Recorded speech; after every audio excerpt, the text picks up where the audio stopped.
Hey everybody, welcome back. I got another update for you. I'm going to show you kind of what we're doing with the window glass. I was unsatisfied that the glass was coming up smoothly and going down smoothly, and so I decided to go ahead and it was not coming up the way I'd wanted it and sealing the way I wanted it. So we're going to go fix that, and I'll show you how we're going to do it. So basically what I've done here is I've shimmed up the door glass into where exactly I want it to come up. So basically what you can see here is I want it to seal underneath the weather stripping here. I want it to interface well with this guy. I actually 3D printed one of these so that it'll come close to fitting this quarter mirror. I still have a little bit of work to do on there to get it nice and straight. And then I have to mount it down here. Now what I had in there before was basically a metal piece like this, which I didn't have any adjustment on, so I couldn't make it nice and tight, and I was going to have to make some filler pieces or something. So I just decided, screw it, I'll go ahead and 3D print something that'll work better. So after a few prints and a few attempts, I came up with this idea. And now that I have the window shimmed where I want it, I've actually mounted it to the runners here and here. And then now what I'm going to do is I'm cut off the old brackets on the other side over here. So you can see there's a hole there now. And what I'm going to do is I'm going to fabricate new brackets to go in here and hold these guys. So beforehand I had a single point of contact, and I'm probably going to do drill another hole and do 2 points of contact up there, so I don't have to worry about drilling through my guy here to support the bottom pieces. But we'll determine that later on as we go. Okay. Holy crap, it's getting hot out here. Anyway, just sweating terribly. So, I did exactly what I told you in the last bit there.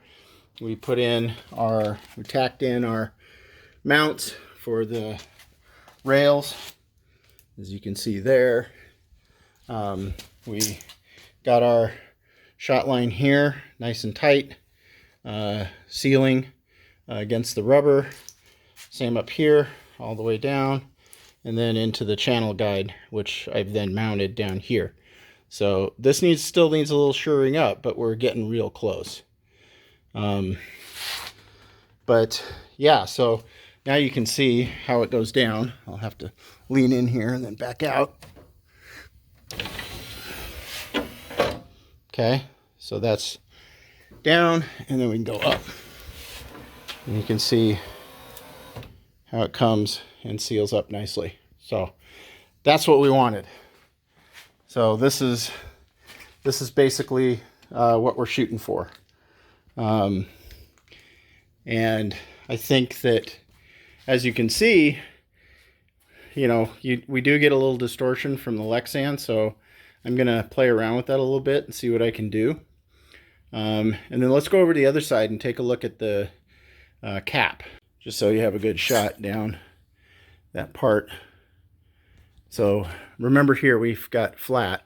So what I've done is right here we got flat. So I've used this piece to try to transition that. So we'll see how I like it or not. So this is what I have in mind to finish this off. We'll join this here.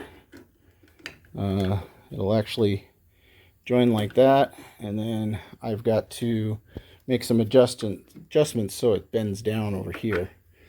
But let me go ahead and tape it in and show you what I mean. So obviously I'll adjust the fitment, but you can see it's a little high here, but that's the idea, is that this will all be one piece in a cap. We'll have a transition area here that kind of follows one of the other shot lines, and I think it'll just finish it off nicely. So anyway, let me know what you guys think. So we're getting pretty close, but Still got to finish off that over the door. One of the things I do have to do is when the windshield is down, this is out a little more. It's just the mechanics of the system. So I'm going to have to cut the door back and then remount the wiper that goes in there. So just so that it doesn't bind on here. But anyway, there you go. So there you go, guys. Getting a little toasty out here, so I'm going to bag it for today. But that's what we've been working on. Once we get all of this work done, get everything working smoothly, it's on to the other side. So anyway, thank God for 3D printing, because I can basically design, make a part, try it out the next day. So this technology is really helping me, not just with, you know, printing the whole damn car, or the body anyway, but actually being able to quickly move to prototype, trying it out, making those adjustments, and then having a part that we can actually put on the car. Anyway, if you haven't subscribed, please do. Thanks for watching, and we'll see you next time.